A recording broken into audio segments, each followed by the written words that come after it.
Bonsoir à tous. Donc, je voulais tout d'abord remercier la professeure Badianas qui a organisé, directrice des études donc à l'EGE, qui a organisé cette leçon inaugurale. Bon, c'est un mot un petit peu emphatique, un petit peu ambitieux, mais c'est la manière de marquer le coup pour le commencement de l'année universitaire, enfin, dont je sais qu'elle a déjà commencé. Mais enfin, et également pour souhaiter la bienvenue aux nouvelles promotions des différents masters. Bienvenue aux étudiants aussi bien marocains qu'étrangers et notamment italiens. Je me présente brièvement, je suis donc Jean-François Bayard, j'enseigne pour l'essentiel à Genève, à l'Institut des hautes études internationales et du développement. J'ai beaucoup de liens avec l'université de Turin, dont est issu le COSM, pour certains d'entre vous, votre master. J'ai créé, il y a 2 ans maintenant, 2 ou 3 ans, la chaire d'études africaines comparées, et je me permets d'insister sur l'adjectif comparé au sein de l'EGE, à la demande du professeur Mohamed Tozi, le directeur de cet établissement. Mais cette chaire n'existe que par l'équipe qui l'anime véritablement. Nadia Hachimi, Etienne Smith, Boris Samuel, Thomas Fouquet, que vous croiserez, qui est moins fréquemment à Rabat, parce qu'il travaille pour l'essentiel à Paris, et également tous les chercheurs que nous invitons, postdoc, chercheurs confirmés, par exemple aujourd'hui Pierre Prudhomme, pardonnez-moi, que nous avons en résidence pour quelques semaines. Donc j'interviens un petit peu à l'interface, à l'intersection de ces différentes facettes de notre institution, l'EGE et l'université Mohamed VI Polytechnique. Et je voudrais surtout ce soir vous parler de comparatisme, essayer de vous présenter ce que peut être la raison comparative. Je vais le faire de cette manière un peu solennelle, bon, parce que le pupitre, c'est la meilleure manière que vous me voyez et que je vous vois. Mais je voudrais d'emblée insister sur le fait qu'il ne s'agit pas d'un propos, on va dire, professoral. Il s'agit plus de la démarche d'un chercheur qui va partager avec vous sa manière de travailler, ses tâtonnements, ses hypothèses, les concepts qu'il utilise, et qui va partager avec vous ce qui, à terme, devrait devenir un nouvel ouvrage, un petit ouvrage de méthode sur le comparatisme. Donc mon propos sera forcément un peu tâtonnant et forcément inachevé, ne serait-ce que parce que je suis trop bavard et qu'au bout d'un moment, il faudra que vous me fassiez signe d'arrêter, parce que mon temps de parole sera épuisé. Alors, mon point de départ, vous me permettrez de le présenter d'une manière assez personnelle, parce qu'encore une fois, je m'exprime comme chercheur. Il y a pas mal d'années déjà, je crains que certains d'entre vous n'étiez pas franchement nés, en tout cas pas en état de fréquenter un établissement, même primaire. Je m'étais posé la question, je m'étais posé le problème d'intégrer dans la sociologie historique et comparée de l'État les sociétés politiques africaines. Et quand je dis africaines, ce sont essentiellement les sociétés subsahariennes. Alors, ça peut vous paraître extrêmement plat comme projet scientifique. Bon. Mais encore faut-il avoir à l'esprit le fait que l'Afrique, les sociétés africaines étaient les grandes absentes de toute une littérature de sociologie historique de l'État, extrêmement riche, extrêmement importante. Je pense par exemple aux travaux de Barrington Moore sur les origines sociales de la démocratie et de la dictature, les travaux de Bendix sur la monarchie, les travaux de Perry Anderson sur les trajectoires de l'État absolutiste, enfin toute une série de travaux extrêmement érudits qui nous parlaient de l'Europe occidentale, qui nous parlaient de l'Amérique du Nord, qui nous parlaient de l'Europe orientale, avec notamment le cas de la Russie, éventuellement de l'Empire ottoman, qui nous parlaient également de l'Asie. avec le Japon, la Chine et l'Inde. Donc en bref, qui nous parlait de sujets sérieux et généralement pas du monde, ce qu'on appelle, je n'aime pas du tout le terme, le monde arabo-musulman, et en tout cas jamais de l'Afrique subsaharienne. Pour une raison très simple, c'est que selon une tradition intellectuelle héritée en particulier de Hegel, tradition intellectuelle reproduite, véhiculée avec le talent qu'on lui connaît par un certain Nicolas Sarkozy lors d'un discours célèbre à Dakar, l'Afrique est un continent sans histoire. Bon, donc, comme l'Afrique est sans histoire, naturellement, elle ne pouvait pas être traitée par la sociologie historique et comparée du politique. Comme j'avais quand même consacré une thèse à comprendre l'historicité de l'État en Afrique, naturellement, cet angle mort dans la discipline à laquelle je participais ne pouvait pas me satisfaire, et je me suis lancé dans cette aventure et d'essayer d'intégrer dans les raisonnements de la sociologie historique et comparée de l'État ce fameux continent censé être sans histoire. Et la comparaison était inscrite, la nécessité de la comparaison était inscrite dans ce projet intellectuel parce que d'emblée, je devais situer l'Afrique subsaharienne par rapport à tous les paradigmes, par rapport à tous les concepts qui avaient été développés au sujet des autres continents. Alors, la comparaison, ça supposait, si vous voulez, que l'on soulève un certain nombre de questions.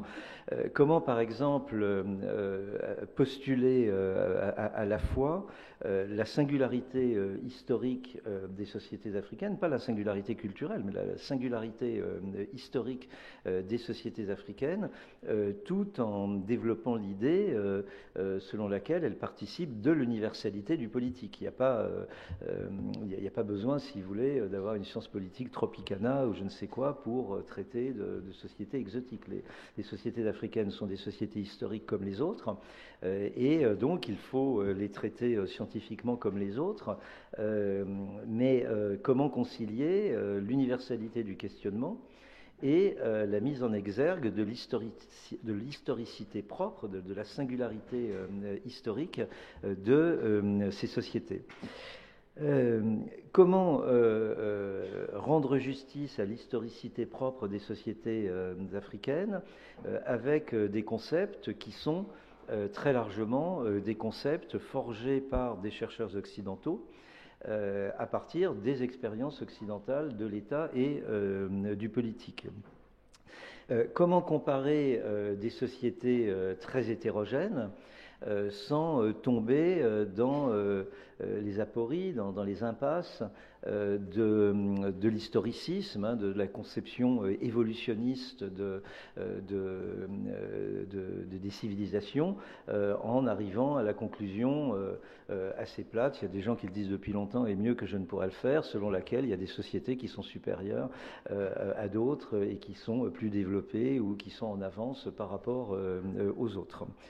Et puis, comment également comprendre comment saisir des enseignements que l'analyse des sociétés africaines, par exemple, pourrait nous apporter au sujet de la compréhension des sociétés occidentales, mouvement de retour, si vous voulez, si je puis dire, qui me paraît crucial, qui me paraît nécessaire à partir du moment où nous considérons les sociétés non occidentales avec des concepts forgés à partir de l'Occident. Et je crois que cet aller-retour crucial dans la démarche comparative est absolument nécessaire. Donc vous voyez, ce sont des interrogations qui sont à la fois assez plates, mais dont on voit qu'elles soulèvent quand même un certain nombre de problèmes, de méthodes, de problèmes théoriques, ou même de nécessité de nous échapper, de nous émanciper par rapport aux discussions du café du commerce, comme on dit en France, au sens commun, qui ne sont peut-être pas si évidentes que cela. Parce qu'au fond, la comparaison, c'est une opération notions mentales tout à fait élémentaires et quotidiennes. Quand nous allons au marché, nous faisons de la comparaison, on va comparer les tomates entre elles, on va comparer les prix entre eux. Quand nous achetons un billet d'avion, nous faisons de la comparaison pour essayer de trouver la meilleure compagnie ou la moins pire, plus exactement si je puis dire, et pour essayer de trouver les prix les plus attractifs, par exemple. Bon. Et même la comparaison est devenue un élément fondamental de la gouvernance, comme on dit parfois, néolibérale, puisqu'elle repose sur le benchmarking, bon, et qui relève de l'opération mentale de la comparaison. Donc la comparaison est tout à fait élémentaire comme opération mentale, mais bien entendu, le diable se cache dans les détails, et en réalité, cette opération élémentaire soulève de très très délicates questions de méthode et de sérieuses difficultés. Je voudrais dire que la comparaison est consubstantielle à ce que l'on peut nommer avec Michel Foucault l'épistémé de notre temps,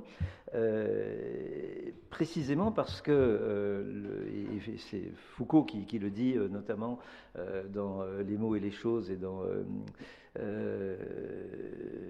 l'archéologie du savoir, pardonnez-moi, la notion même d'historicité est absolument centrale dans cet épistémé. L'épistémé qui émerge à partir du XVIIIe, du XIXe siècle est organisé autour de cette notion d'historicité, et appréhender l'historicité des sociétés, cela passe, comme je le disais tout à l'heure, inévitablement par la comparaison.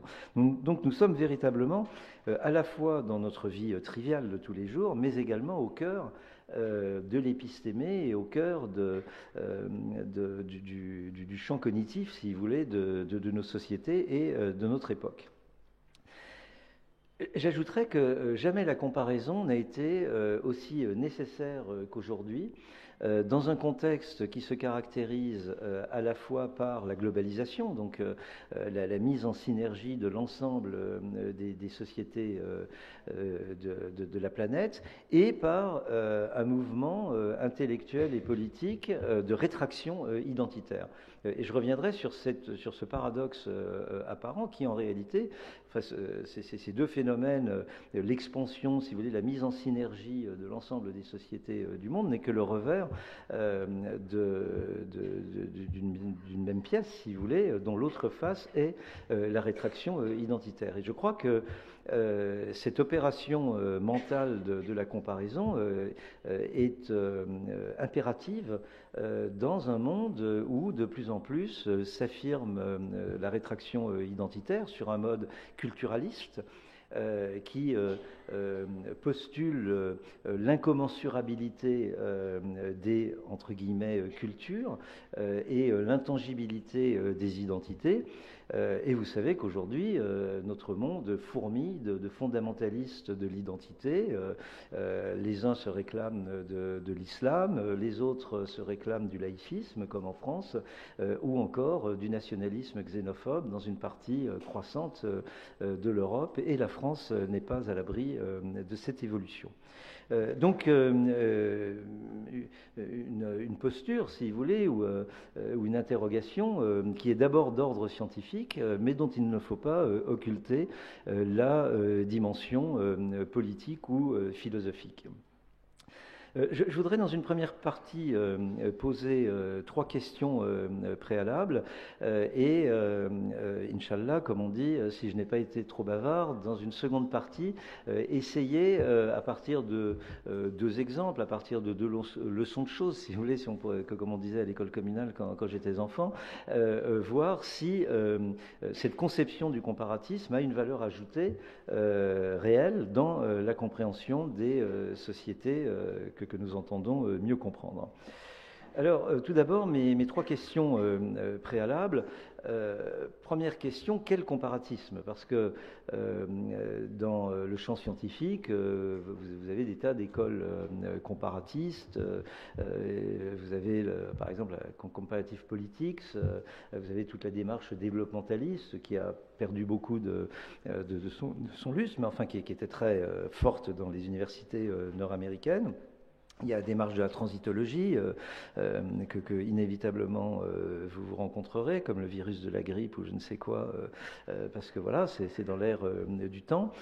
Personnellement, je me réfère à une autre tradition, vous l'aurez compris, celle de la sociologie historique et comparée du politique, et je me tourne tout de suite vers un grand historien français de l'Antiquité, Paul Venn, qui nous rappelle que dans la langue française, le verbe comparer a deux sens antinomiques. Le poète va comparer l'amour à la flamme, au feu, pour signifier que l'amour, c'est comme le feu, il dévore, il consume les amoureux. Bon. L'historien, lui, il va comparer un phénomène et un autre phénomène. Il va comparer, par exemple, la démocratie libérale contemporaine et la démocratie grecque pour souligner combien ces deux formes de démocratie sont irréductibles l'une à l'autre. Et donc, l'historien va comparer un phénomène historique et un autre phénomène historique, ou une époque et une autre époque, pour non pas exprimer la similitude, l'identité entre ces deux phénomènes, mais bien au contraire, pour souligner leur différence irréductible.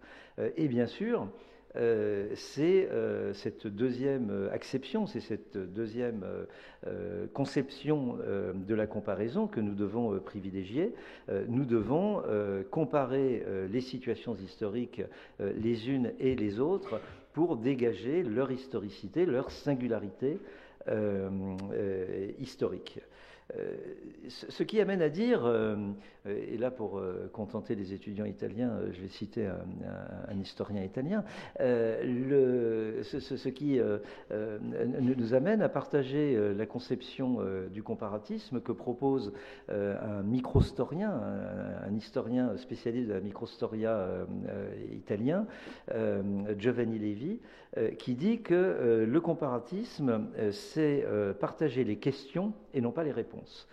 Donc on va partager des questions que nous allons adresser, si vous me pardonnez cet anglicisme, à différentes sociétés, et bien entendu les réponses seront différentes. Autrement dit, nous dit, et je reviens à Paul Venn, la comparaison, les invariants que nous utilisons dans une comparaison, la démocratie, l'esclavage, le clientélisme, enfin bon, toutes ces notions un peu génériques que nous utilisons, doivent agir comme des opérateurs d'individualisation. Ces notions vont individualiser les sociétés, vont souligner, vont mettre en exergue leur singularité historique.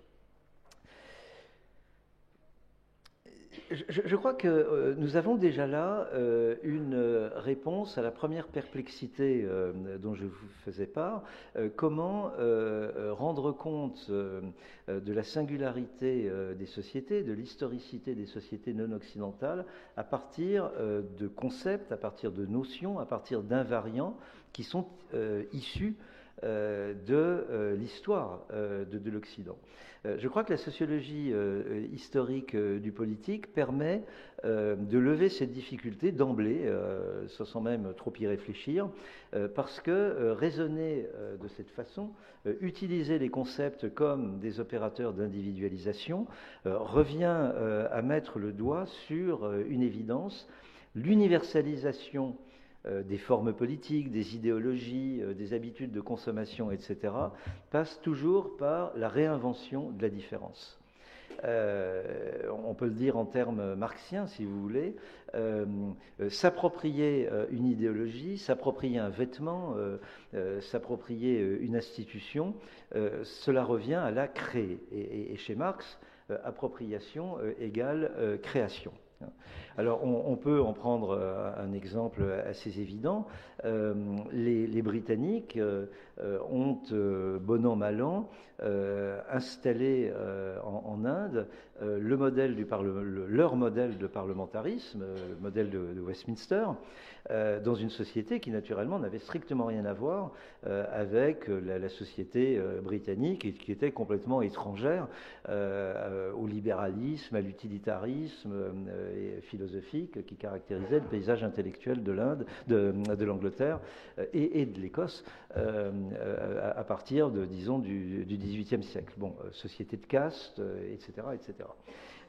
Ce modèle a fait greffe. Et c'est tellement implanté en Inde que lorsque Madame Indira Gandhi, Premier ministre, a voulu perpétuer l'état d'urgence, elle s'est fait renvoyer dans ses buts, dans ses cordes, et les Indiens ont montré qu'ils étaient profondément attachés à un modèle qu'ils ont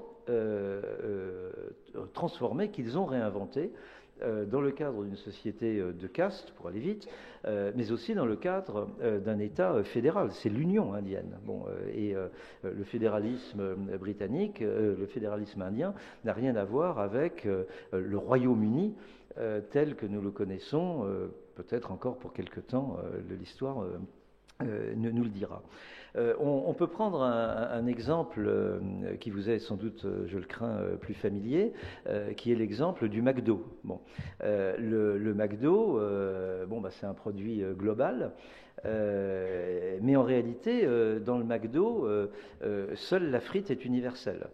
Il y a un travail de réinvention de la différence du McDo, d'abord à l'initiative de la chaîne elle-même, puisque, par exemple, dans une société musulmane, on va faire du McDo halal, dans une société en Israël, on va faire du McDo kasher, en Grèce, on va déguiser le McDo plus ou moins en un vague souvlaki, en Inde, on va faire un McDo végétarien, etc., etc. Donc, même une chaîne globale comme McDo transforme et réinvente une certaine différence à l'échelle de la planète dans l'infâme produit. Bon.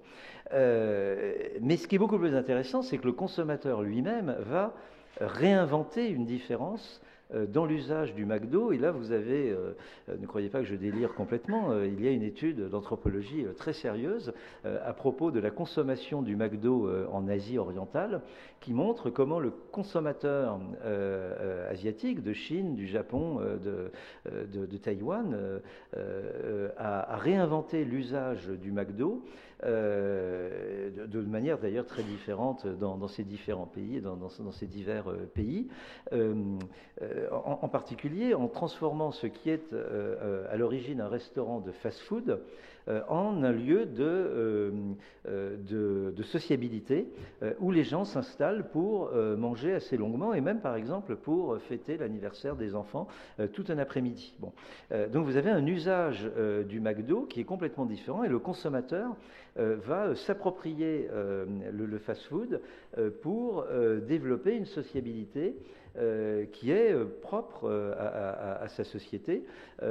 Par exemple, le McDo est un moyen en Chine de contourner le redoutable piège que recèlent les restaurants chinois, on va dire, traditionnels, où le consommateur est engagé dans une espèce de compétition avec les autres tables. Bon.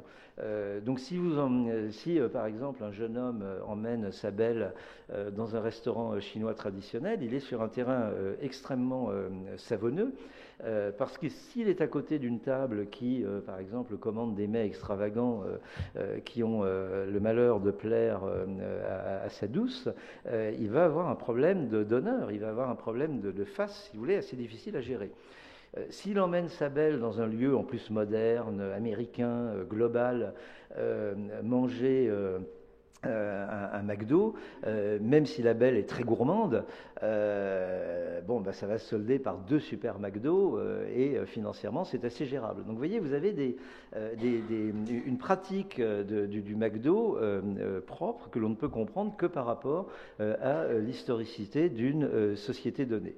En langage pédant de la sociologie historique du politique, ça veut donc dire l'universalisation par réinvention de la différence, qui vaut aussi bien pour la culture matérielle, pour la consommation de masse et globale, que pour les institutions politiques. Et la difficulté de l'ethnocentrisme, à mon avis, doit être peut-être relativisée du point de vue de cette fameuse sociologie comparée et historique du politique.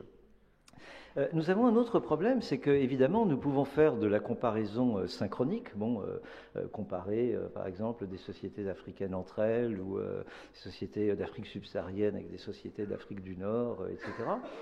Tout cela dans un moment historique donné, comme par exemple l'âge néolibéral dans lequel nous vivons, mais nous pouvons aussi faire des comparaisons dans la diachronie. Et on peut, par exemple, utiliser des travaux traitant du Moyen-Âge occidental qui nous fournissent un certain nombre de concepts, de notions, d'invariants, comme je le disais tout à l'heure, pour essayer de comprendre d'autres sociétés. Par exemple, pourquoi pas des sociétés africaines subsahariennes. Alors évidemment, le péché majeur, ça serait de raisonner en termes historicistes, en disant, bon, les Africains, ils sont cool, etc., mais enfin, évidemment, ils en sont encore au Moyen-Âge, donc on va essayer de comprendre leur société avec des concepts qui ont été développés pour comprendre le Moyen-Âge européen. Vous aurez compris que ça n'est naturellement pas du tout le sens de mon propos.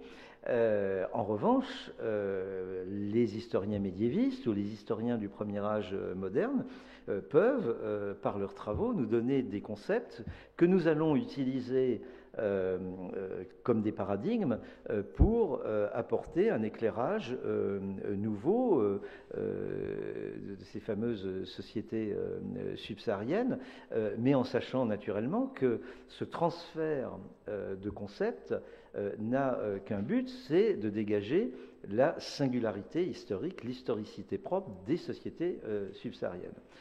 Pour être plus précis sur le plan de la méthode, cela revient à raisonner par exemple en termes de types idéaux au sens de Max Weber, mais en évitant le contresens que l'on fait très souvent à propos du type idéal weberien. Max Weber n'a jamais prétendu par exemple identifier l'Empire ottoman au type idéal de la légitimité patrimoniale. Effectivement, il cite le cas de l'Empire ottoman comme un exemple, mais immédiatement Max Weber procède par soustraction en disant, bon ben voilà, le type idéal de la légitimité patrimoniale, ça marche pas mal dans le cas de l'Empire ottoman, sauf que, et là il commence à soustraire pour montrer toute la distance entre la formation historique concrète, l'individu historique, dit Max Weber, de l'Empire ottoman, et la pureté du modèle, la pureté du concept, du type idéal de la domination patrimoniale. Je vais prendre un exemple concret. Une historienne, Julia Adams, a parlé d'État-famille, family state, à propos essentiellement des Provinces-Unies, donc ce qu'on appelle aujourd'hui les Pays-Bas au XVIe et au XVIIe siècle, qui a été sa société première de référence, et ensuite elle a étendu son modèle à la France et à l'Angleterre. Et donc Julia Adams construit un paradigme, celui de l'État-famille, pour souligner comment les chefs de grandes familles commerçantes dans les Provinces-Unies ont instauré leur domination économique puis politique en menant une guerre, on dirait aujourd'hui de libération nationale, enfin en tout cas une guerre de libération par rapport à l'encontre de l'Empire des Habsbourg. Enfin, essentiellement de l'Espagne, à vrai dire, la branche espagnole de l'empire initial des Habsbourg. Et ces chefs de famille ces chefs de famille, parce qu'il s'agit d'hommes. Donc c'est la formation d'un État-famille qui est qui a une orientation de genre très orientée, très affirmée. Hein. Il s'agit d'un État-famille très macho, pour dire les choses de manière un peu familière. Bon.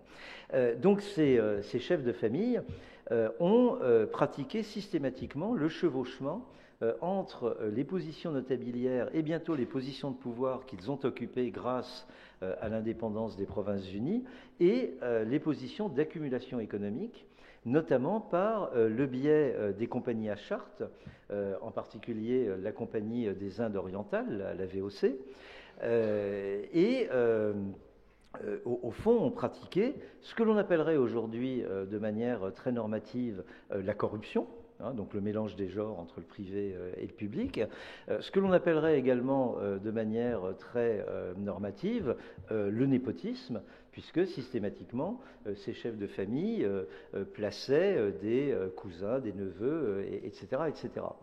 Et donc on a un État, famille, qui est en réalité l'expression politique, l'expression institutionnelle d'une oligarchie, on pourrait presque dire de manière ironique d'une bande de notables, de grands commerçants qui s'approprient l'État pour accumuler du capital et qui le font d'ailleurs sur un mode que l'on qualifierait aujourd'hui de multinational, parce que si vous allez par exemple à Malacca, dans le cimetière, le vieux cimetière de Malacca, autour de la cathédrale et du fort, vous voyez un nombre considérable de tombes de Français qui travaillaient pour la VOC. Bon.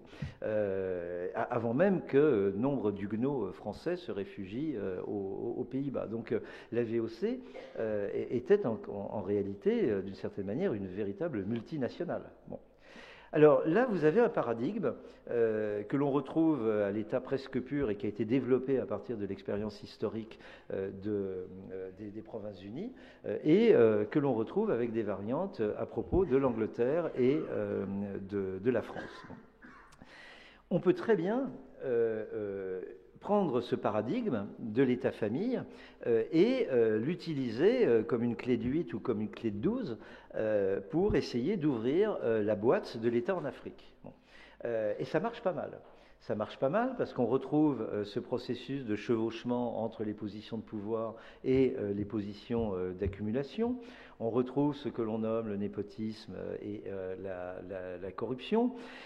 On retrouve l'importance du lignage dans la constitution de l'État. Enfin, on retrouve toute une série de choses, mais naturellement, ça n'a rien à voir avec les Provinces-Unies, par exemple, du XVIIe siècle, parce que, sans aucun jugement de valeur, vous n'avez pas, par exemple, Rembrandt, vous n'avez pas la même expansion territoriale et capitalistique, par exemple, en Asie orientale, et puis bien entendu, vous n'avez pas la même technologie militaire, la même technologie fiscale, le même contexte international, etc. Donc, naturellement, il ne s'agit pas de comparer l'Afrique aux Provinces-Unies et à l'État-famille des Provinces-Unies du XVIIe siècle. Il s'agit bel et bien de comparer à l'aide de cet invariant de l'État-famille les sociétés subsahariennes et les Provinces-Unies du XVIIe siècle en utilisant cet invariant de l'État-famille comme un opérateur d'individualisation.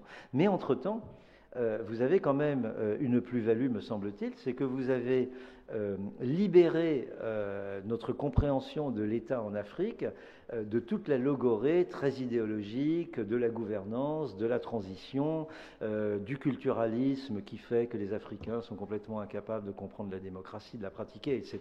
Donc vous montrez des choses que le mainstream de la science politique ne vous permettra pas de montrer, et que cette espèce de comparatisme anhistorique de type développementaliste, hein, avec très évolutionniste, les étapes du développement, enfin ce genre de choses ne vous permettrait pas de comprendre.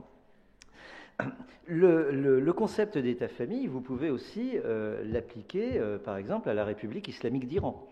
Et là aussi, c'est très intéressant parce que vous apercevez que l'élite républicaine et révolutionnaire qui détient le pouvoir en Iran, d'une part, pratique le chevauchement des positions de pouvoir et des positions d'accumulation de manière systématique, et d'autre part, repose sur un principe très largement familial, c'est le principe du Beit, de la maisonnée, et on voit combien aujourd'hui la maisonnée de l'ayatollah Khomeini, avec notamment son petit-fils, ou la maisonnée du guide actuel de la révolution Ali Khamenei, avec son fils qui est extrêmement influent, ou la maisonnée des Laridjani, dont les trois frères, c'est presque les Dalton, contrôlent ou ont contrôlé à un moment donné le Parlement, l'autorité judiciaire et les négociations sur le nucléaire,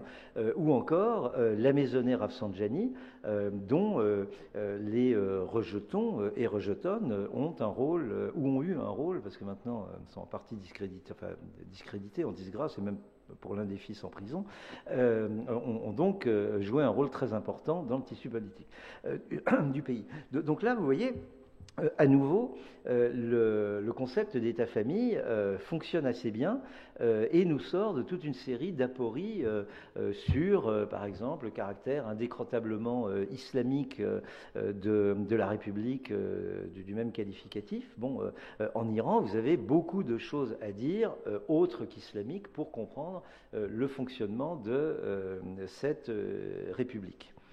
Le concept d'État-famille peut éventuellement, bon, alors là c'est vraiment une très grande famille à propos de la Chine, donc là à mon avis c'est déjà plus compliqué, mais enfin on sait très bien quand même comment on pourrait presque dire la plutocratie communiste se reproduit politiquement très largement par le biais de sa progéniture qu'elle envoie dans les meilleures universités de gestion nord-américaines pour reproduire la domination politique du Parti communiste grâce à la conversion de la Chine à ce qu'ils appellent encore, je crois, le socialisme de marché.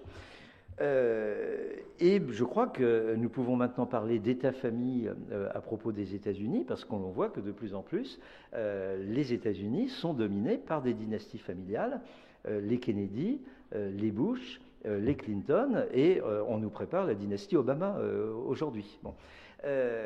Alors bien entendu, toutes ces sociétés ont leur historicité propre, leur singularité, mais ce concept d'État-famille permet, si vous voulez, d'établir un certain nombre de correspondances et surtout de sortir du raisonnement culturaliste. Ce faisant, nous allons retrouver un autre concept qui a été forgé dans un contexte historique particulier, celui du Piémont du XVIIIe siècle, de la formation du Piémont du XVIIIe siècle, que notre microstorien Giovanni Levi, que nous avions reçu au mois de décembre à l'EGE, avance. C'est le concept de front de parenté. Au fond, donc le front de parenté, c'est l'alliance de parenté. Bon, c'est un truc que l'on voit assez bien en Afrique subsaharienne ou en Iran, mais qui a très bien fonctionné également pendant la période thermidorienne après à la sortie de la Révolution française. Vous avez un frère détenteur d'une position de pouvoir, un autre frère qui, par exemple, est dans le clergé, un troisième qui est dans les affaires, et cette parenté, cette famille avance de front. Ou alors c'est, si vous voulez, comme un front de libération, c'est-à-dire composé de plusieurs éléments hétérogènes. Donc cette famille avance de front pour s'affirmer dans la sphère politique, dans la sphère cléricale, dans la sphère économique. Bon. Et je crois que le concept de front de parenté est particulièrement utile pour l'Iran, assez utile sans doute pour les sociétés subsahariennes où l'on sait, alors là ce serait peut-être des fronts matrimoniaux plutôt, où l'on sait que les premières dames ont un rôle absolument essentiel dans la vie économique et dans la vie politique de la plupart de ces pays. Je ne vérifie pas mes mails, mais l'heure. J'en viens à ma deuxième question, à ma deuxième interrogation. Quelle théorie et quelle méthode pour la raison comparative? Je crois qu'il faut nous départir de toute approche essentialiste ou structuraliste. Il faut cesser de croire qu'il y a des essences comme l'identité, la culture, la religion, l'islam, le christianisme, etc. Et il faut remettre à sa place juste ou à sa juste place, si tant est qu'elle existe, le structuralisme hard tel qu'il a prévalu en France dans les années 1950-1960, en tout cas si l'on veut comprendre le politique. Bon, après, je parle sous le contrôle de mes collègues anthropologues, peut-être que le structuralisme hard a de grandes vertus pour comprendre la parenté, les mythes, etc. Mais le structuralisme, y compris le structuralisme marxiste, n'a aucun intérêt, et même carrément toxique, pour comprendre l'historicité des sociétés, et pour cause, parce qu'évidemment, par définition, le structuralisme ne nous parle pas d'histoire. Bon. Alors là, je vous recommande la lecture du livre du grand historien britannique, grand historien marxiste, Edward Thompson, sur la misère de la théorie, qui est un livre très drôle à lire, et qui est un livre extrêmement polémique de la part d'un historien marxiste à l'encontre d'un philosophe marxiste structuraliste, Louis Althusser.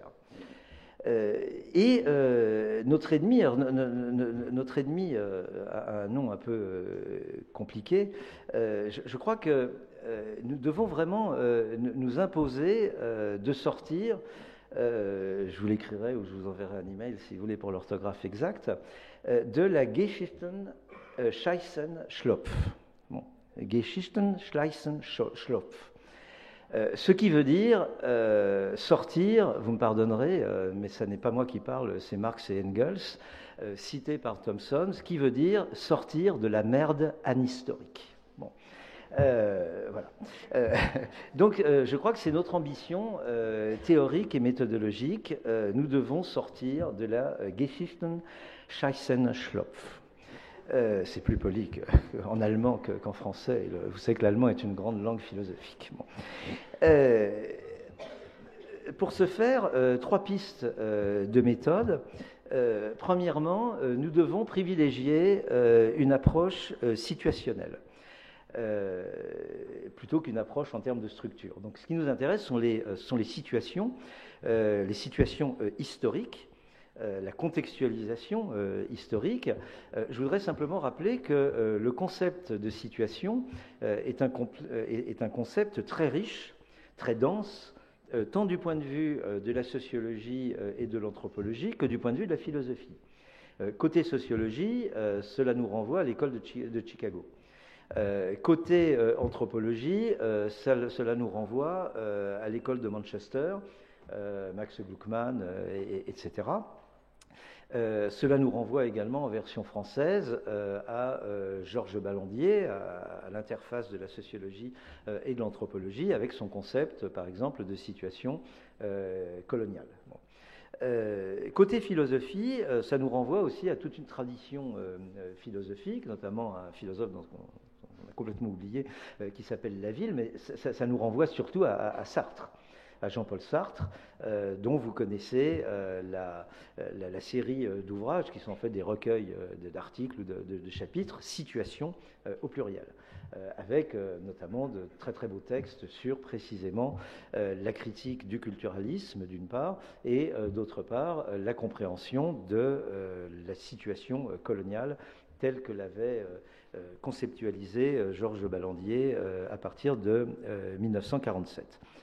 Donc, nous devons utiliser ce concept de situation coloniale, situation autoritaire telle que l'avait problématisé Guy Hermet, que nous avions reçu également dans cette école il y a 2 ans, si mes souvenirs sont bons, situation thermidorienne telle que j'ai essayé de l'analyser à propos de l'Iran ou à propos du Cambodge. Et je crois que ce concept de situation thermidorienne, qui est construit comme paradigme à partir du thermidor de la Révolution française nous permet de mieux comprendre dans une perspective comparative et de manière non transitologique les trajectoires de l'État de pays ayant connu une révolution et cherchant à composer le conservatisme, la préservation des acquis de la révolution avec les nécessités de l'intégration dans le marché mondial. Donc c'est la configuration de la Russie post-soviétique, de la Chine, du Vietnam, aujourd'hui de Cuba. Mais c'est également le problème de la République islamique d'Iran. Et là, vous avez un paradigme situationnel, la situation thermidorienne, qui nous permet de raisonner de manière comparative à partir d'une catégorie relativement homogène, l'existence d'une véritable révolution, hein, mais qui naturellement... L'utilisation de ce paradigme montre naturellement la singularité de chacune de ces expériences historiques thermidoriennes. Deuxième remarque que je pourrais faire sur le plan de la théorie ou de la méthode, le concept doit dire l'essence, doit dire non pas l'essence mais l'événement.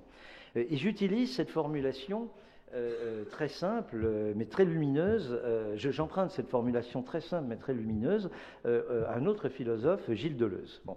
Alors naturellement, l'événement, il ne s'agit pas du tout de 1515, la bataille de Marignan, ou 1789, la Révolution française. L'événement, si vous voulez, c'est par opposition à essence. Bon, donc le concept ne doit pas nous dire une essence telle que l'identité, la culture, la civilisation, etc., mais doit désigner un événement. Qu'est-ce que l'on peut entendre par événement ? Deux choses de notre point de vue. D'abord, les pratiques sociales effectives, y compris dans le domaine religieux. La plupart, nombre de commentaires aujourd'hui, par exemple sur l'islam, vont nous parler du Coran. Bon. Très bien, oui, le Coran est effectivement un livre sacré. Je ne doute pas que les musulmans soient attentifs au Coran, à son enseignement, à son observance, etc. Mais pas plus les musulmans que les chrétiens ne vivent à la minute, quotidiennement, en fonction des Écritures. Bon. Et de toute manière, j'espère ne commettre aucun blasphème, les Écritures, évidemment, relèvent de la transcendance. Et la foi du croyant relève de la transcendance. Et là, bien entendu, les sciences sociales ne peuvent que prendre acte de ce fait de la croyance, de la foi religieuse.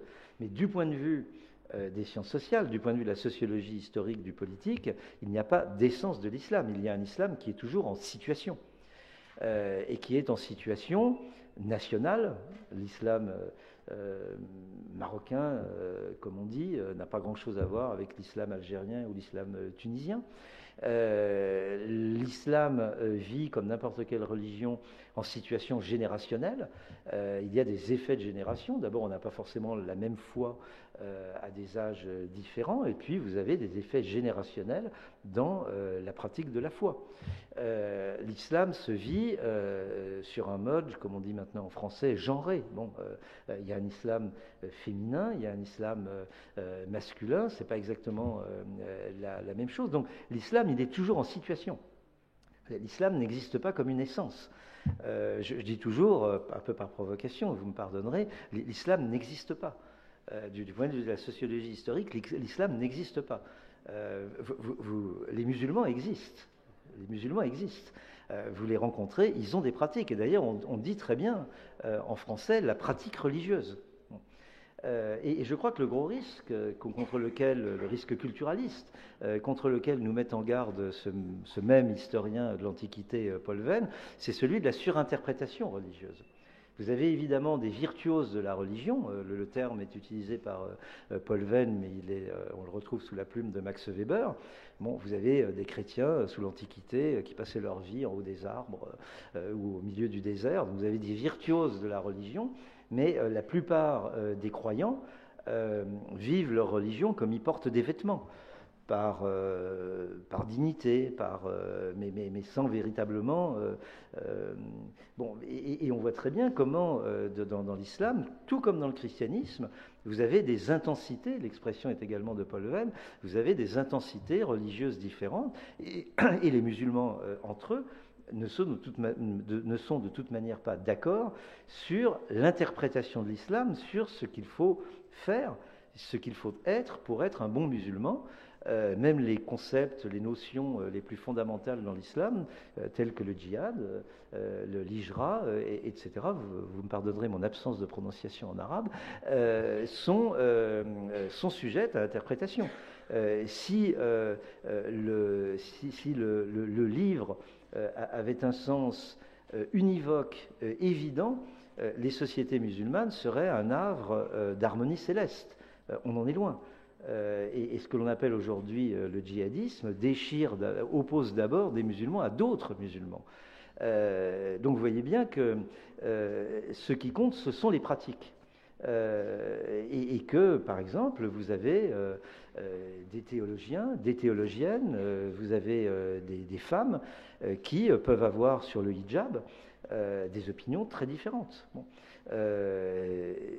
Donc ce qui compte, ce sont les pratiques. Et l'événement, c'est la pratique.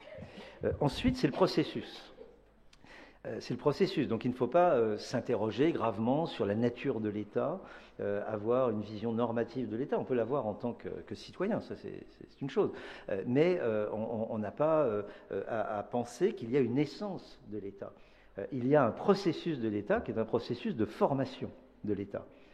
Et ce qui nous intéresse, ce qui doit nous intéresser, c'est bel et bien ce processus de formation de l'État, plutôt que des discussions à n'en plus finir, byzantines, sur le sexe, non pas des anges, mais de cet État. Bon. Donc, le concept doit dire les pratiques et les processus. Troisième règle de méthode, nous ne pouvons comprendre le politique dans les termes de la sociologie historique et compagnie, oui, et comparée surtout, qu'en termes de problématique de l'énonciation. Alors, l'énonciation, ça renvoie à toute la linguistique de Saussure, à l'œuvre philosophique de Wittgenstein, à la philosophie pragmatique, mais il n'y a pas besoin d'aller aussi loin. C'est quelque chose de très simple. Un texte, une œuvre musicale sont certes produits par l'auteur ou par le compositeur, mais également par le lecteur ou l'auditeur. Bon. On n'entend pas de la même manière aujourd'hui qu'il y a un siècle Beethoven, par exemple, ou Mozart. Et puis cette œuvre, elle est interprétée par une performance qui peut être bonne ou pas bonne. Et puis elle va être, le concert, par exemple, va être créé par la manière dont il va être écouté. Et les auditeurs auront des avis contradictoires sur l'exécution d'une œuvre. Les uns trouveront ça bon, les autres... Bon, c'est comme la conférence de soir, si vous voulez. Il y a une partie d'entre eux qui vont trouver ça très bien, deux d'entre vous qui vont trouver ça très bien, et puis une autre partie qui va trouver ça très moche. Bon, moi je suis évidemment convaincu que c'est génial. Et c'est la même conférence. C'est la même conférence, mais elle n'existe qu'à travers son énonciation. C'est-à-dire la manière dont vous allez l'entendre et dont vous allez vous l'approprier, en disant tiens, ça me sert à rien, ça me sert, je vais peut-être pouvoir l'utiliser, etc. Donc cette conférence n'existe qu'à travers vous, et non pas simplement par la manière dont je l'ai préparée et dont je la prononce.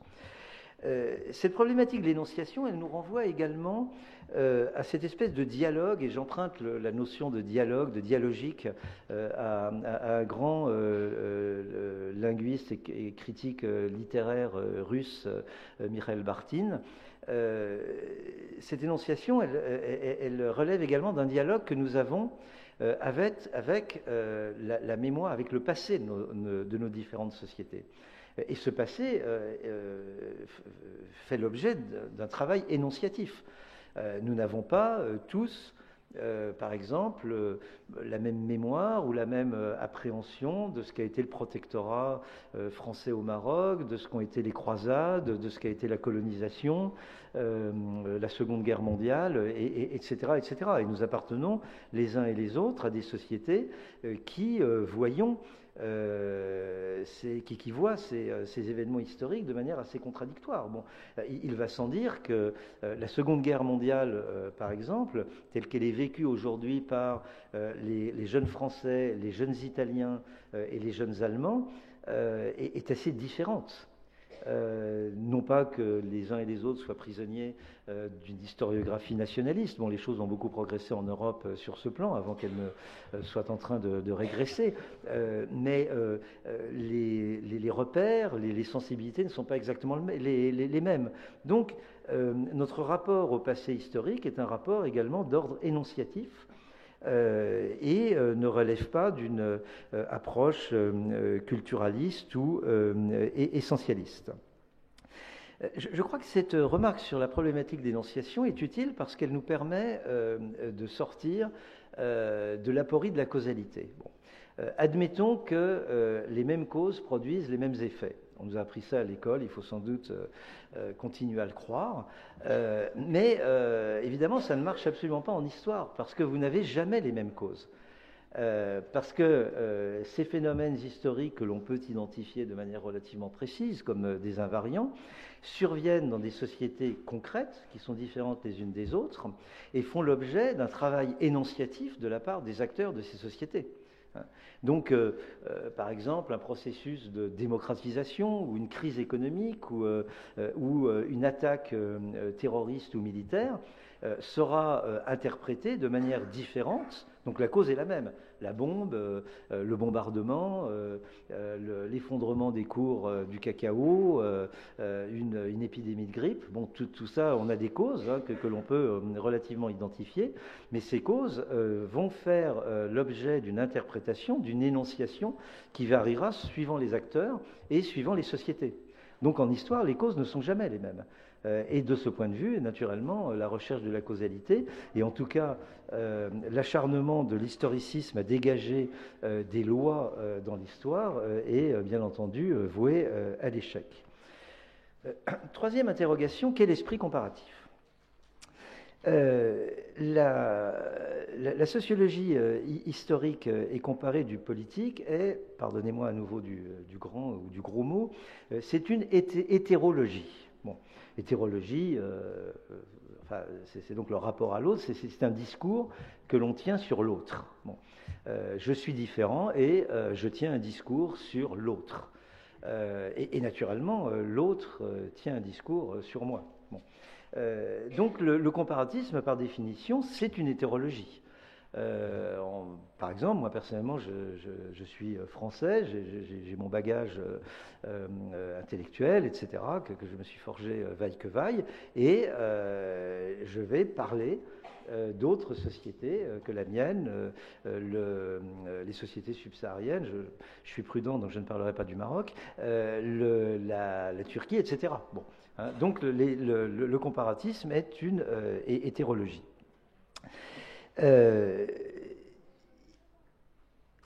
Et en fait, en tant qu'hétérologie, le comparatisme revêt inévitablement une orientation critique, non pas sur un plan idéologique, mais parce que le comparatisme repose inévitablement sur ce que l'homme de théâtre Bertolt Brecht nommait la distanciation. Bon. Lorsque nous pratiquons le comparatisme, nous sommes déjà étrangers à une société, et en plus, nous allons nous distancier, y compris par rapport à nous-mêmes, en termes de sensibilité, en termes de préférences, de choix, d'habitudes. Nous allons nous distancier en introduisant des concepts comparatifs, pour essayer d'analyser, par cet effet de distanciation, la société. Et ce faisant, nous sommes en porte-à-faux par rapport au sens commun, par rapport au café du commerce. Bon. Si je commence par exemple à dire l'islam n'existe pas, parce que du point de vue de la conceptualisation, de la problématisation des sciences historiques du politique, vous voyez immédiatement que je me fais deux ennemis idéologiques et que je suis en tout cas en porte-à-faux critique par rapport à deux sens communs. Premièrement, celui du croyant musulman, qui dit voilà, l'islam n'existe pas. Bien sûr qu'il existe, puisque je suis croyant musulman, qu'il y a le Coran, etc. Donc je suis en porte-à-faux critique par rapport à ce lieu commun, et je pourrais dire bien sûr la même chose du christianisme, mais je suis également en porte-à-faux critique par rapport à M. Zemmour, qui lui est persuadé que l'islam existe, bien entendu. Donc par définition, le raisonnement comparatif est un raisonnement critique, qui consiste à dénaturaliser des catégories que nous considérons, que nous considérons comme naturelles. L'islam, le christianisme, le monde arabo-musulman. Alors ça, c'est un pur scandale sémiologique, le monde arabo-musulman, parce que vous voyez bien que c'est éminemment critiquable. Donc ce qu'on appelle le monde arabo-musulman, c'est grosso modo ce qui va d'ici à, on va dire à Bagdad, parce que déjà on a un gros embarras avec l'Iran. Enfin même ici, si vous dites le monde arabo-musulman, il y a je ne sais combien de pourcents de Marocains qui vont dire il y a quand même la composante amazigh du Maroc. Donc peut-être qu'on est musulman, mais on n'est pas arabe. Vous avez des Arabes qui sont chrétiens, qui ne sont pas musulmans, une bonne part des Palestiniens par exemple. Les Coptes, on ne sait pas trop comment les ranger, mais bon. Donc vous voyez que c'est pas neutre de dire arabo-musulman. Et au fond, c'est une notion, c'est un appareil idéologique. Bon, on va être charitable, on va citer une fois positivement Althusser ce soir. C'est un appareil idéologique d'État, la conception d'arabo-musulman, et on voit très bien comment ça a permis d'imposer à des moments précis de l'histoire une définition ethno-confessionnelle de la citoyenneté. Je suis algérien, donc je suis arabe et musulman. Tant pis pour les Kabyles, tant pis pour les Juifs, tant pis pour les Européens qui sont restés après l'indépendance en Algérie. Donc c'est une conception, une définition ethno-confessionnelle d'une société, mais qui est éminemment contestable, tant sur le plan intellectuel que sur le plan politique. Donc vous l'aurez compris, le chercheur est un empêcheur de penser en rond, et comme c'est un empêcheur de penser en rond, c'est un empêcheur de comparer en rond. D'où la nécessité, si vous voulez, de procéder par comparaison paradoxale et de comprendre, par exemple, le processus de formation de l'État d'une manière comparative et sans illusion. Sans illusion par rapport à la conception très bisounours de l'État-nation, de l'État et de la nation. Moi, personnellement, je ne suis pas sûr de me sentir très national et très nationaliste, parce que l'État-nation, l'idéologie du nationalisme a quand même envoyé ad patres, donc dans les cimetières, de 2 à 4 millions de mes ancêtres. Bon, est-ce que c'est une idée bien raisonnable que celle de l'État-nation ? Il faut quand même poser le genre de questions. Le comparatisme nous amène à sortir de ce que l'on appelle le nationalisme méthodologique. Cette histoire, héritée très largement de Jules Michelet, qui consiste à écrire l'histoire comme la biographie d'une nation. Alors de même qu'on peut écrire la biographie d'Albert Camus, on va écrire la biographie de Madame France ou de Monsieur Maroc, comme une espèce de récit évolutionniste. Les Français sont assez forts pour ça, parce qu'ils ont inventé cette notion très bizarre des frontières naturelles. Donc Dieu nous a donné des frontières naturelles, et après la monarchie a dû occuper cet espace. Bon, et on a un gros souci, c'est que nos voisins belges sont assez stupides, c'est très connu, et il n'y a pas de frontières naturelles entre la Belgique et nous. Et c'est très embarrassant. Bon. Donc vous voyez, c'est une conception de l'histoire qui est très forte dans la pensée politique française. Quand j'avais votre âge, il y avait un grand récit et une grande illusion qui fonctionnait à plein, c'était l'illusion révolutionnaire, que l'on a vu ressurgir en 2011, avec toute la logorée sur les printemps arabes, mais qui évidemment réactivait cet imaginaire révolutionnaire, mais qui surtout réactivait l'univers de la transitologie. Alors là, c'est assez simple, vous êtes dans une situation autoritaire, le méchant tyran tombe sous l'éveil de la nation, de la société civile, bien sûr, grâce à ce Facebook, etc. Et on s'engage dans la grande voie lumineuse de la démocratie, et plutôt de la démocratie de marché, quoi. Donc la démocratie, les élections et le marché. Bon. Sauf que déjà ça n'avait pas marché avec l'URSS parce que Poutine, ça n'est ni le marché ni la démocratie, et bien entendu ça n'a pas fonctionné comme cela dans le monde arabo-musulman. Donc je crois que nous devons rompre avec toute une série d'illusions. Alors je vous avais prévenu, je suis incurablement bavard, donc en guise de conclusion, je voudrais juste soulever les deux leçons de choses que j'aurais voulu approfondir. Il me semble que cette conception du comparatisme, avec ces trois interrogations centrales que j'ai mises en exergue, nous permettent de renouveler d'une part notre compréhension de l'État comme événement, et d'autre part notre périodisation. Et je vais essayer d'être le plus rapide et le plus clair néanmoins possible. Donc je jette un coup d'œil sur mes notes pour essayer de compacter. Ce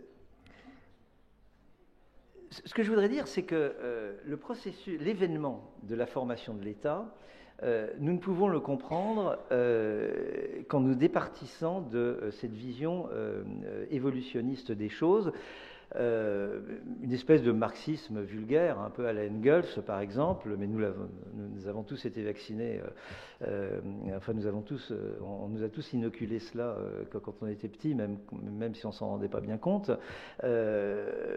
Donc nous font croire que à l'origine il y a la société primitive. Puis après, tout ça monte un peu dans l'échelle de l'évolution, c'est une espèce un peu de darwinisme social, quoi, ou historique.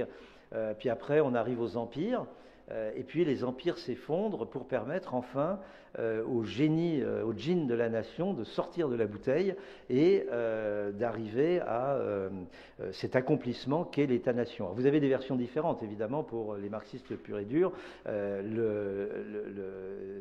L'objectif, c'est le communisme.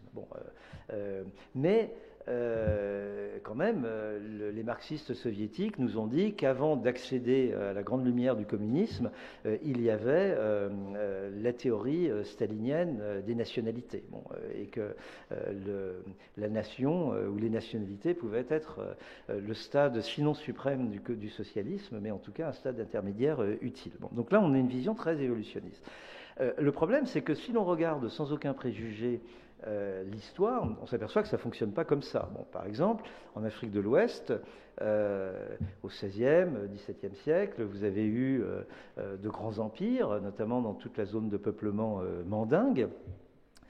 En bon évolutionnisme, ces empires auraient dû s'effondrer, certes, mais pour donner naissance à des États-nations. Ça n'a pas du tout fonctionné comme ça. Ces empires se sont dilués plutôt qu'effondrés, et ça a donné lieu à une galaxie de principautés lignagères, au sein desquelles la mémoire impériale reste très forte jusqu'à aujourd'hui. Mais donc il y a eu un passage d'un empire à une galaxie, on va dire de principautés lignagères. Je pense que je me ferai tirer l'oreille demain par mes collègues historiens s'ils sont déjà dans la salle, mais c'est une manière de parler pour essayer d'aller vite. Cette galaxie de principautés lignagères, ensuite, a redonné naissance à un empire, qui était l'empire colonial français. Mais c'était quand même un empire, tout colonial qu'il fut. Et ensuite, de cet empire colonial est née une nouvelle galaxie, en l'occurrence une galaxie d'États-nations.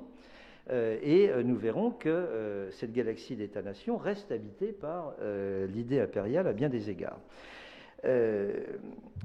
Par ailleurs,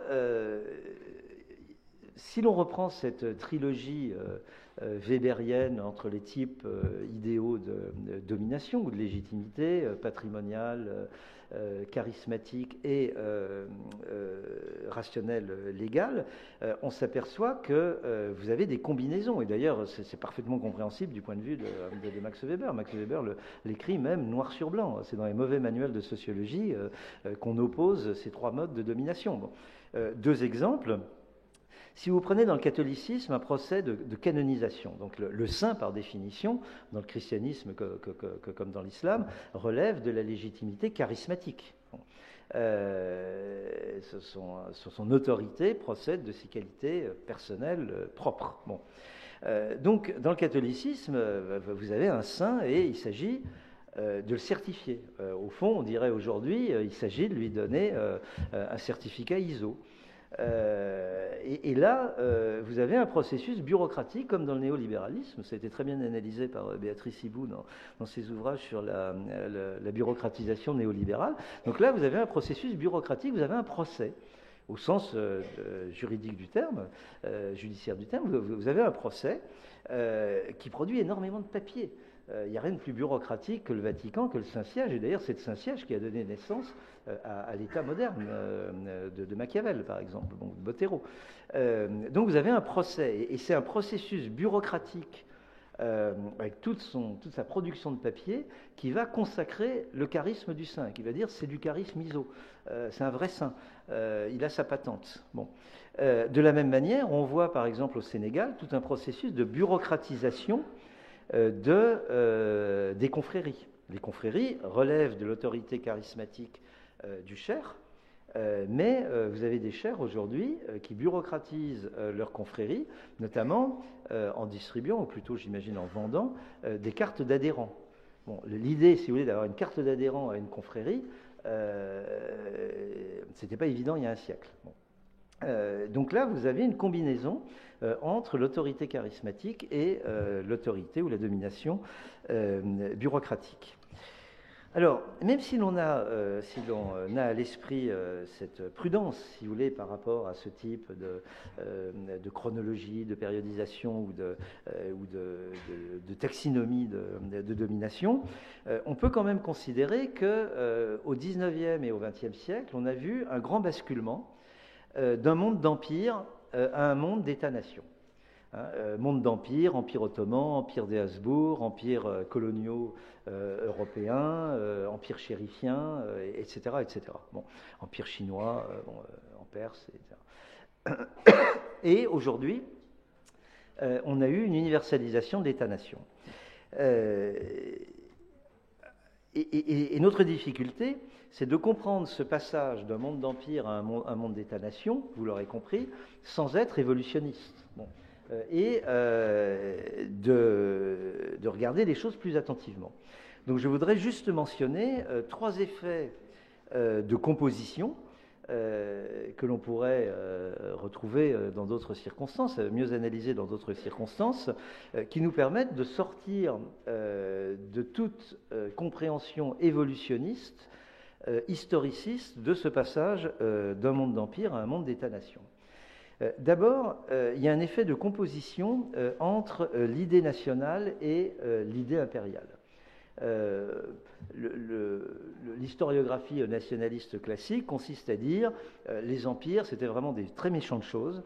Les empires ont étouffé les nations, les ont brimées, et un jour, comme je le disais à l'instant, un jour, les nations se sont réveillées et se sont révoltées contre les empires, et les empires sont morts sous les coups de la nation ressuscitée. Bon. Ou de la résurgence nationale, donc avec cette idée très culturaliste d'une culture éternelle, anhistorique, serbe, bulgare, roumaine, etc. Bon. Le problème, c'est que les empires ne sont pas nés de la nation. Les empires, ils sont nés soit de la défaite militaire, comme l'empire des Habsbourg ou l'empire ottoman, soit du refus fiscal. C'est le cas, par exemple, de l'empire colonial français. Le jour où les Français se sont aperçus, le jour où les Français ont adopté l'État-providence au lendemain de la Seconde Guerre mondiale, il était devenu extrêmement périlleux sur un plan fiscal et économique de reconnaître une citoyenneté impériale, parce que cela supposait que l'on accorde à l'ensemble, par exemple, de l'Afrique de l'Ouest, les bénéfices, les bienfaits de l'État-providence. Bon, donc l'empire colonial, pour se reproduire, ne pouvait plus se reproduire sur le mode de l'occupation militaire stricte. On voyait bien que c'était plus possible politiquement et même militairement, avec, comme par exemple la guerre d'Algérie ou la guerre d'Indochine.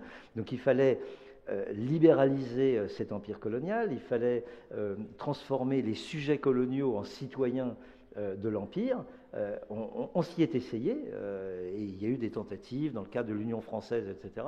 Mais très rapidement, on est arrivé à l'impossibilité fiscale de financer un welfare state, un empire-providence. C'est déjà assez compliqué, on le voit aujourd'hui, de financer un État-providence, mais un empire-providence, c'était pas possible. Bon. Donc l'empire colonial français, il est mort d'une crise fiscale beaucoup plus que de la mobilisation nationaliste qui, à vrai dire, était assez prête à composer avec la forme impériale, hein, à quelques exceptions près, mais et encore, il faudrait y regarder plus attentivement. Donc la vérité historique, si je puis dire, c'est une stupidité que je viens de prononcer, l'évidence historique, c'est que l'Empire ne meurt pas de la nation, l'Empire donne naissance à la nation, et la nation naît de l'Empire. C'est vrai de l'idée nationale espagnole. L'État espagnol, il naît de l'Empire des Habsbourg, plus précisément d'un Empire des Habsbourg, l'Empire de Charles Quint, qui est scindé en deux au XVIe siècle, et il naît de l'expansion ultramarine. L'État-nation espagnol, absolutiste, émerge de sa confrontation avec les provinces de l'Amérique latine. Nathalie Kleyer, que là aussi nous avions reçue à l'EGE l'année dernière, a très bien montré comment l'idée nationale albanaise était née au sein de l'Empire ottoman et non pas contre l'Empire ottoman. Benedict Anderson, lui, a montré comment il y avait eu un véritable nationalisme colonial, c'est-à-dire qu'il y a eu une espèce de patriotisme colonial à partir des territoires définis par le colonisateur. Donc les colons, les administrateurs des colonies, au Gabon, au Sénégal, etc., développaient une forme de nationalisme, enfin de patriotisme territorial qui était déjà une forme de nationalisme. Bon. Donc la nation naît très largement de l'Empire. La nation est compatible avec l'idée impériale. La France a été un État-nation républicain qui a donné naissance à un empire colonial dans la deuxième moitié du XIXe siècle, selon une logique spécifiquement nationale. Donc il y a une compatibilité entre la nation et l'idée impériale. Et peut-être d'ailleurs, il faudrait se retourner vers les travaux de Mohamed Tozi et Béatrice Hibou, peut-être est-ce ce genre de combinaison entre empire et État-nation que l'on retrouve aujourd'hui au Maroc. Il y a également des situations de combinatoire impérial, avec des chevauchements d'empires. Par exemple, la manière dont les empires coloniaux européens se sont progressivement surajoutés à la domination ottomane, et parfois il y a une coexistence assez longue, en Tunisie par exemple, où se superposait la domination protectorale française et la domination impériale ottomane, jusqu'à la chute de l'Empire ottoman. Il y avait une certaine superposition. Le meilleur exemple, c'est sans doute celui de la Bosnie, qui est à cheval sur l'héritage impérial ottoman, avec quand même une suzeraineté qui demeure jusqu'à la Première Guerre mondiale de l'Empire ottoman sur la Bosnie, son annexion par l'Empire des Habsbourg, le regard concupissant que porte l'Empire russe sur les Balkans, et la reconfiguration impériale dans le contexte du royaume de Yougoslavie et ensuite de la Yougoslavie socialiste, qui est une espèce de surgeon de l'idée impériale ottomane à l'échelle des Balkans. Vous avez un deuxième effet de composition qui est évident, je ne fais que le mentionner, c'est entre le public et le privé. c'est ce fameux chevauchement entre les positions de pouvoir et les positions d'accumulation. C'est tout le phénomène de la sous-traitance, c'est tout le phénomène du partenariat public-privé. Donc aujourd'hui, la formation de l'État, elle se joue sur un effet de combinaison, sur un effet de composition entre le privé et le public, et non pas simplement sur l'affirmation d'une souveraineté nationale qui est d'ordre public. Vous avez un troisième effet de composition, c'est l'effet de triangulation, je l'annonçais tout à l'heure, l'effet de triangulation entre la globalisation, c'est-à-dire l'expansion, pour aller vite, l'expansion du capitalisme à l'échelle mondiale et l'expansion de sa culture matérielle, scientifique, etc., d'une part, et d'autre part, l'universalisation de l'État-nation comme forme légitime de domination, et la rétraction identitaire qui va de pair sous la forme du culturalisme. Je m'explique. Si vous regardez les choses depuis le XIXe siècle, vous voyez une concomitance entre la mondialisation économique et technologique, d'une part, et d'autre part, l'universalisation de l'État-nation. 1848, triomphe du libre-échange, mais simultanément, printemps des peuples en Europe. Deuxième moitié du XIXe siècle, poursuite de l'expansion du capitalisme par le biais de la colonisation, mais la colonisation donne naissance, notamment en Afrique, à des territoires qui vont devenir des États-nations avec les indépendances, et même, je le disais à l'instant, peut-être avant les indépendances.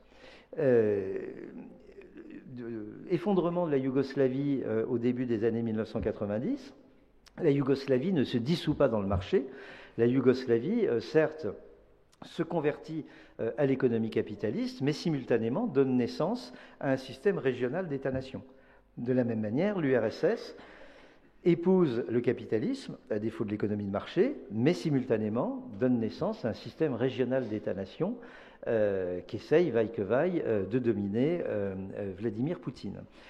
Mais cette synergie entre l'universalisation de l'État-nation et l'expansion du capitalisme c'est le troisième sommet du triangle, a comme expression paradoxale le culturalisme, c'est-à-dire cette vision essentialiste des identités, dont la forme savante est l'orientalisme, donc l'Inde, Java, l'Afrique, enfin bon, tout ce discours très orientaliste qui réifie les sociétés historiques en civilisation atemporelle, quitte à verser des larmes de crocodile sur leur immobilité, sur leur atavisme, sur la tradition, etc. Donc une relation assez perverse entre les Européens et les sociétés qu'ils à la fois assujettissent et magnifient. Une relation extrêmement ambiguë, ambivalente même. La version vulgaire du culturalisme, c'est la xénophobie, l'islamophobie, ou, j'imagine, dans certains milieux musulmans, la christianophobie, les croisés, les juifs, etc. Donc c'est la réification des identités. Et vous voyez bien que nous devons comprendre non pas l'essence, mais l'événement. Je suis navré d'avoir à vous apprendre que vous n'avez pas d'identité. Vous n'avez pas d'identité. Vous produisez, vous vous identifiez, et là vous identifiez comme étudiant par exemple, et puis ce soir vous vous identifierez comme fêtard ou comme pieux musulman allant à la mosquée, et vous identifiez comme marocain ou italien, on a de multiples lignes d'identification, mais l'identification c'est une production, vous vous produisez. Vous vous produisez et c'est un événement. L'identité n'existe pas comme essence, l'identité existe comme un acte, comme une création, et c'est un acte énonciatif, parce que non seulement naturellement vous vous définissez, vous produisez votre identité, mais votre identité est également produite par le regard que l'autre porte sur vous, sur votre performance identificatoire, si on peut dire, et les uns vont vous trouver détestables et les autres adorables. Bon.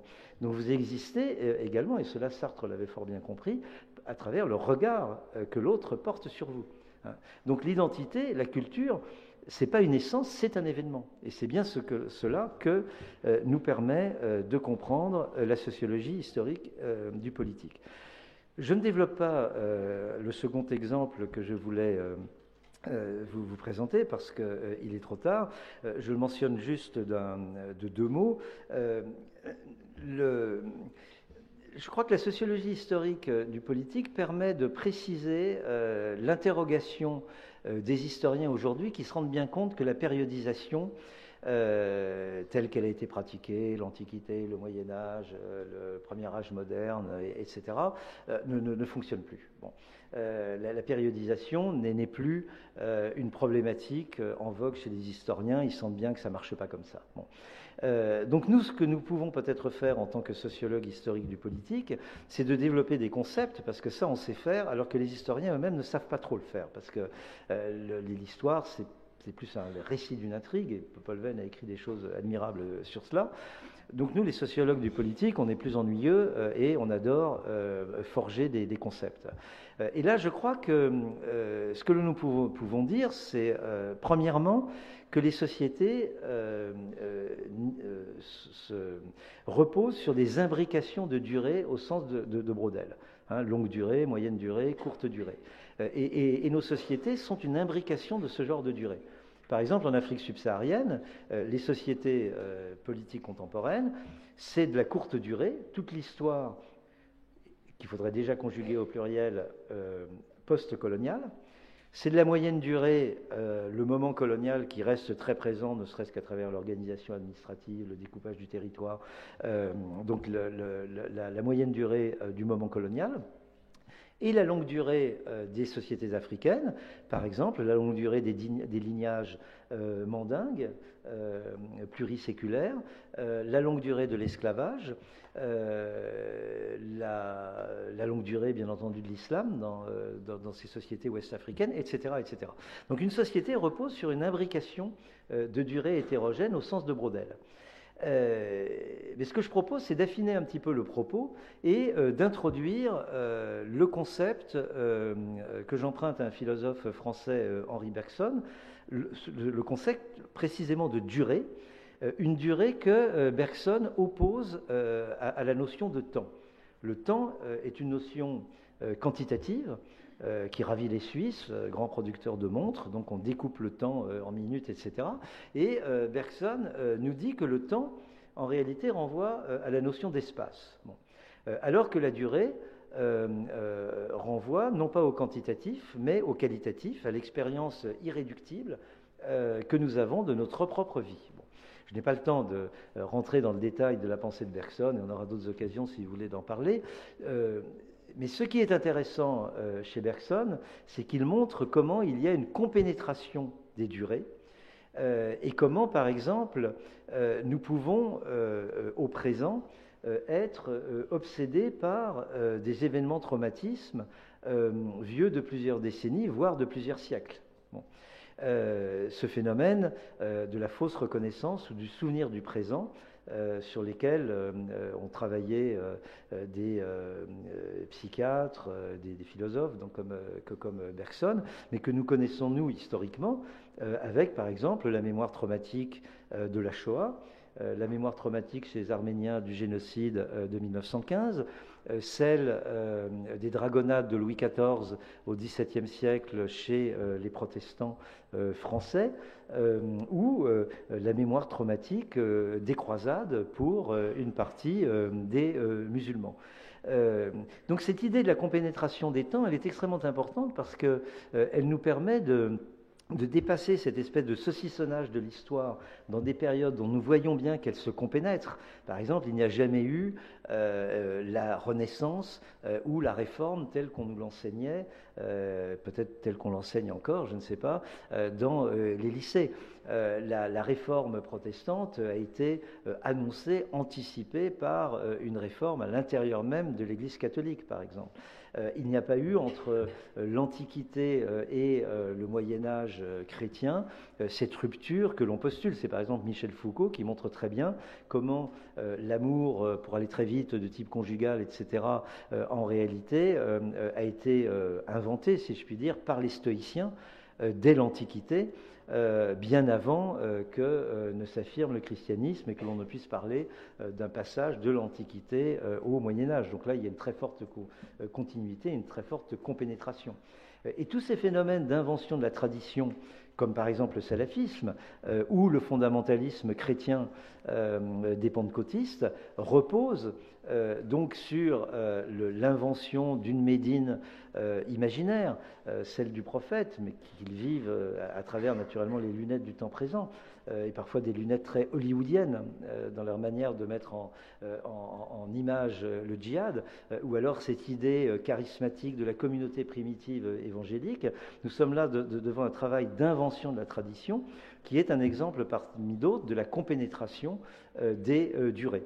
Vous voyez donc que c'est une matière assez complexe sur laquelle il nous faudrait réfléchir plus longuement, mais il me semble que cet esprit du comparatisme que j'ai essayé de partager avec vous nous permet d'avancer dans cette direction et de renouveler la problématique des sciences sociales du politique en tenant les deux bouts de la chaîne, c'est-à-dire d'une part comprendre que nous devons appréhender la singularité historique de ces sociétés, et que d'autre part, pour être singulières historiquement, ces sociétés n'en participent pas moins à l'universalité. Et ça, je crois que c'est un véritable combat qui, encore une fois, est un combat à la fois scientifique et philosophique ou politique que nous devons mener. C'est, si vous voulez, une forme de djihad scientifique. Mais vous voyez bien que ce que nous devons faire impérativement, c'est sortir de l'essentialisme, c'est sortir de toutes ces définitions culturalistes du politique, et c'est sortir de cette fameuse Geschichten Scheissenschlopf dont je parlais tout à l'heure avec mes maîtres marxistes. Je vous souhaite une très bonne soirée, mais je pense que si vous avez encore le courage, nous pouvons continuer à discuter, sinon sur cette estrade, du moins dans les couloirs. Bonne soirée.